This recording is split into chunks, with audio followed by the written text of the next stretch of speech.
As a society, we have collectively lost the ability to disagree and debate. Was social media the cause of this atrophy, or is it simply amplifying and exaggerating the deficiencies already baked into our society? Well, let's go on a journey together and see if we can figure it out.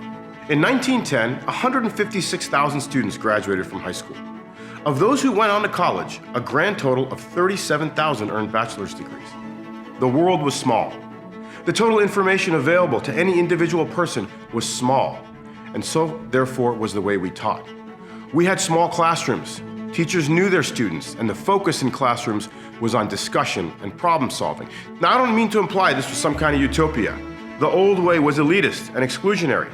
It kept certain people down while lifting others up, but still, the system got one big thing right. It was geared towards the development of critical thinking skills and civil discourse. But then something happened. Over the next 110 years, everything got big. We had 2 world wars and the world got bigger. People came from the countryside and cities got bigger. The sheer amount of information we knew and expected our children to know got bigger. It got way bigger. My 9-year-old probably knows more facts than I knew at 25. I had Encyclopedia Britannica. He has Google. There's no contest. And our education system got bigger. By 2020, those 156,000 high school graduates from 1910 became 3.37 million. The 37,000 bachelor's degrees confirmed became over 2 million. That's an increase of 50x in the higher ed system. Think about that. It's like taking a 1-lane country road and turning it into a freeway.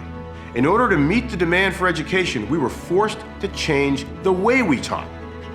It was the age of the assembly line and mass production, and we applied principles of efficiency and throughput to education. First, we divided classrooms by age and subject so we could more efficiently teach as class sizes exploded.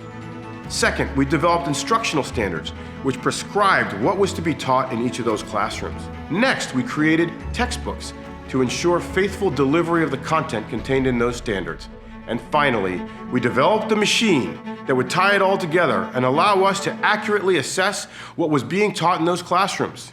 Now, the Scantron machine was intended to be an assessment tool, not an instructional tool.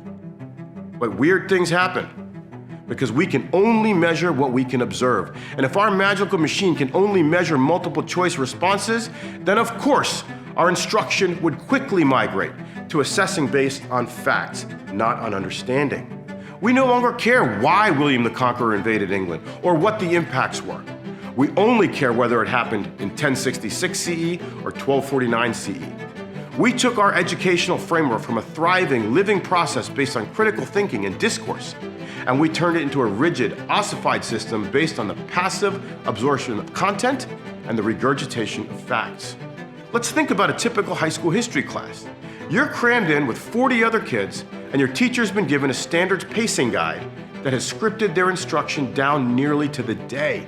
They are required to adhere to this pacing guide, and so in 5 hours a week of class time, they spend about 3.5 hours lecturing. 1 hour per week is spent on individual assignments such as reading or assessments, and the remaining 30 minutes are spent in other formats. Suffice it to say, there isn't a lot of space for discussion or discourse. I bet most of your kids don't say a word in class all week. And this goes on for 6 hours per day, 5 days per week for 12 years. And the best go off to college to do it for another 4 years, but now in classes of 300. We have literally trained our society to nod their heads and accept facts, not to discuss and debate. And that is why we are so polarized. We have lost the ability to talk to each other. We don't know how to disagree. We don't know how to ask why. We don't know how to demonstrate empathy for opposing viewpoints. We don't know how to feel comfortable with changing our minds and not seeing that as a sign of weakness. Hell, we don't even know how to articulate what we ourselves believe. And we wonder why we're polarized. We shouldn't wonder, because we made this world. But we can unmake it. We can lead a return to a better, more human way of learning. A learning environment where students engage in spirited debate, where their voices are heard and they can practice hearing each other. Where students engage in a discussion in an attempt to elevate their thinking instead of jumping into an argument with a winner and a loser. And we can do this with our new magical tool, AI. It is widely agreed that the AI revolution will be as impactful as the personal computing revolution. This new technology will give us the ability to fundamentally rethink everything about the way we live, learn, work, and play. Imagine if, as a teacher, you could give your students prompted small group discussion assignments and not have to worry about a single student dominating or worry about another student sitting there contributing nothing. Imagine having visibility into the quality of the discussion, the individual engagement of each student, and the group's conclusions. Imagine being able to actively moderate each and every one of those discussions. Well, with AI, we can do that today. We can start using this groundbreaking technology to return humanity to the humanities, to bring people together and get them used to talking to each other. We can rebuild this system and rebuild this world so that one day we won't need to shout at each other. We will learn to ask why. Thank you.